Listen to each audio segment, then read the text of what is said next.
February 7th, my obituary reads, Amber Booth McCoy, Arkansas native, dies at age 34.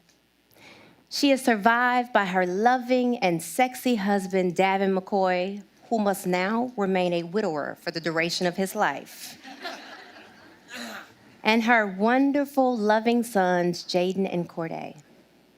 Amber's been a lifetime fighting for diversity, equity, and inclusion.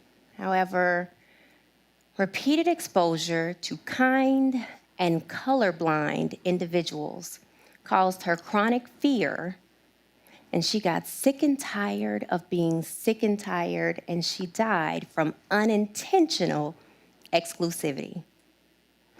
Very often in society, we like to highlight diversity and individuality, but we celebrate conformity and convention.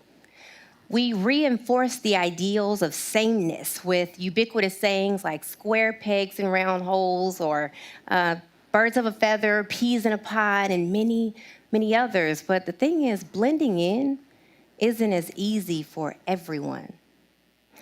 And for me, blending in was frustrating and frightening and even fatal.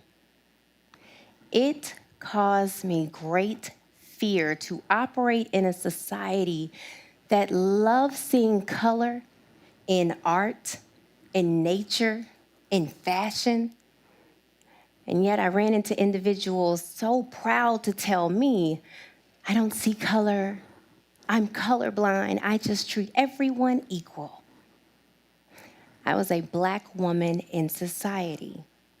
And while that wasn't the sum total of who or what I am, I navigated the world as a Black woman in society.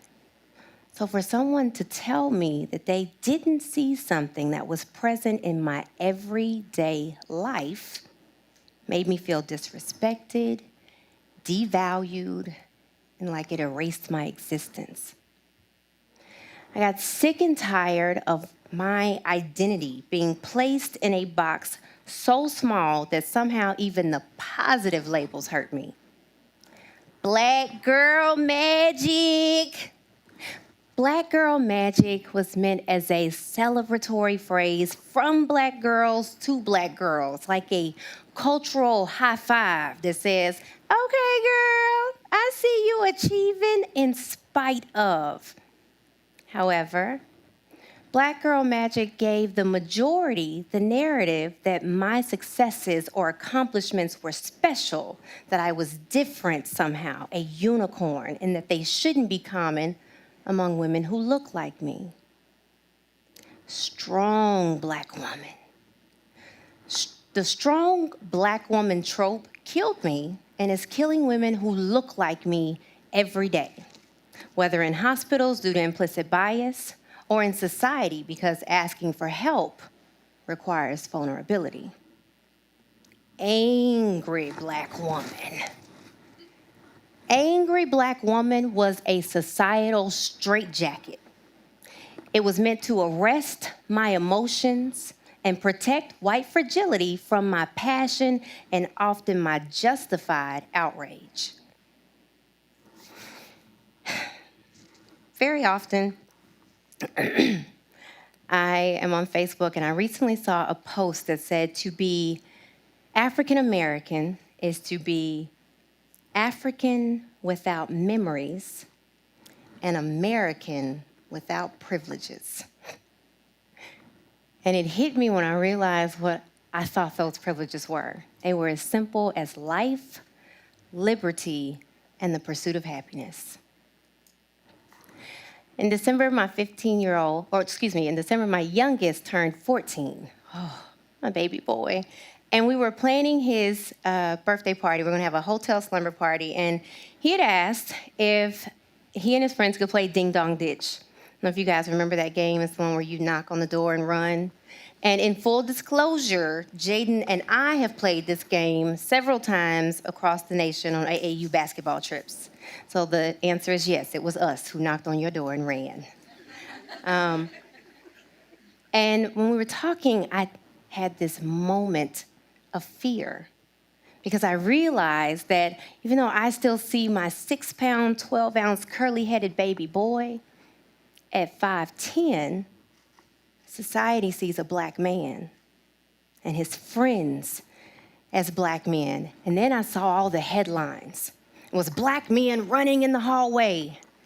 Or, as Mel Gibson so eloquently put it, a pack of niggers. And that means alert the authorities.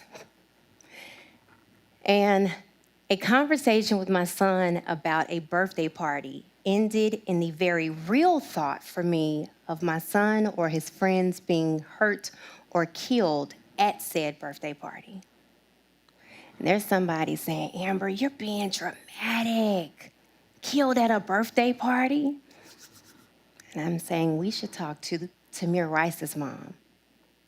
The mother of a 12-year-old black boy was murdered in Cleveland, Ohio, for playing with a toy gun in a park.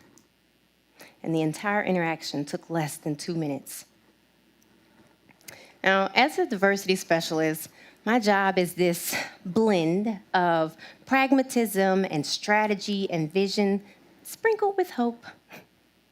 It is convincing businesses that diversity and inclusion is profitable, and organizations that it's best practices, and leadership that it is wise and necessary.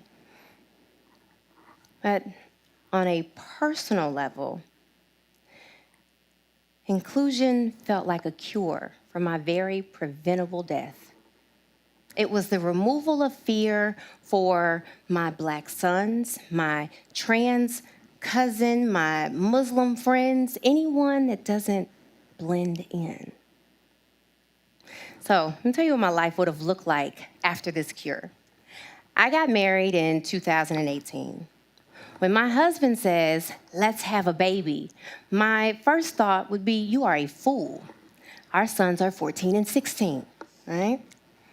Unlike now, where the thought terrifies me to my core, because as a black woman, I was more than 4 times likely to die from maternal-related complications than my white friends. In my life after the cure, when my son says, Mom, can I walk to the store? My biggest fear is that he doesn't have the right amount of money when he gets to the cashier. Unlike now, where my heart beats and I worry until he walks back through the door because I fear he could be followed, attacked, and killed by a neighbor like Trayvon Martin, a 17-year-old who was murdered from walking home because he looked suspicious in his own neighborhood. In my life after the cure, when I'm pulled over for speeding, which has happened one too many times according to my insurance, I pout about the ticket that I may or may not get and hope that I am cute enough to get out of the ticket. Unlike now, where my heart beats fast and there are probably tears of terror in my eyes, and I'm thinking, did I tell my sons everything? Because there's a picture of Sandra Bland in my mind, a black woman who never made it to her first day of work at a new job because a traffic stop changed her life and ended it 2 days later.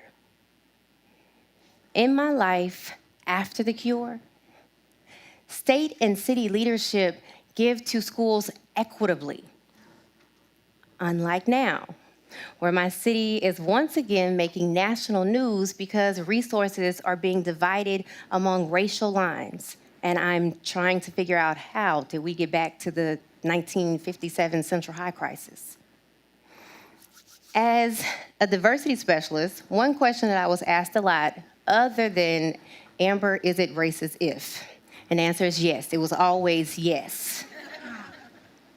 Is how can I be more inclusive?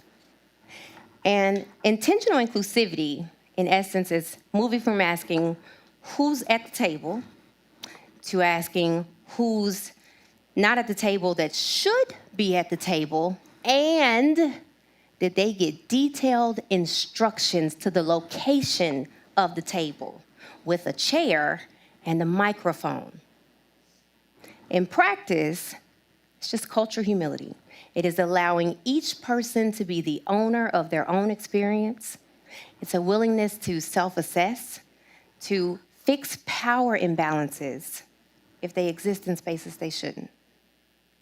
Cultural humility is when I share my experience as a Black woman. You don't negate my experience by saying I'm playing the race card, because as with any card game, I can only play what I've been dealt.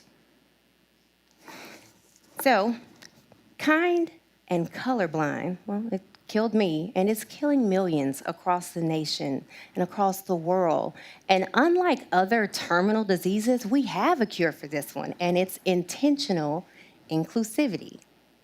And because I am the kindest ghost in the world, I'm going to inoculate this room before I go. Are you ready? Yes? Okay. And we don't have the mist available, so we only have the shot. I hope everyone's okay with that. So, first dose. Admit that we aren't perfect. We all have biases. Biases are just preferences or associations that we've made over time. Your favorite color is a bias. That pen that you'll chase your coworker down to get back is a bias, right? If we operate and engage in society, we also have biases when it comes to people, populations, groups, and some of them we don't know we have. There's a script running in the back of our head. But there are tests that you can take online to find out what they are, because you can't change the script if you don't know what it is. Second dose. Another shot, sorry. Be honest with yourself. What about this group, this population, this person gives me pause or fear? And explore that. It is not necessary when we're talking about cultural humility to be an expert in all things Black and brown or religion or LGBT+. All you really have to decide is if you truly believe that all lives matter. And if you believe that all lives matter, do they matter equally? 3, third dose. Get comfortable with the idea of equity. We didn't get the disparities that we have in education, social justice, healthcare by giving equally, and we're not going to fix them by giving equally. Equity is when we give what is needed to whom it is needed. This looks like preferential treatment or favoritism for groups or populations. But equity is a step in the right direction. Okay, last shot. You ready? Last one. 4th dose. Be accountable. If you hear injustices, sexism, racism, bigotry, anything, and you say nothing, you are complicit. Silence is collusion. One of my favorite quotes says that wherever men and women are persecuted for their race, religion, or political views, that place at that moment must become the center of the universe. The gravity and power of the center of the universe moments. What does it look like? That's when we're at Christmas dinner and Uncle Joe keeps saying those bigoted and racist things, and everyone says, oh, he's fine, just leave him alone. No. See, I'm going to say, Uncle Joe, that's not okay. I don't agree with that. And Uncle Joe may never stop saying what he says, but somebody saw Amber take her center of the universe moment.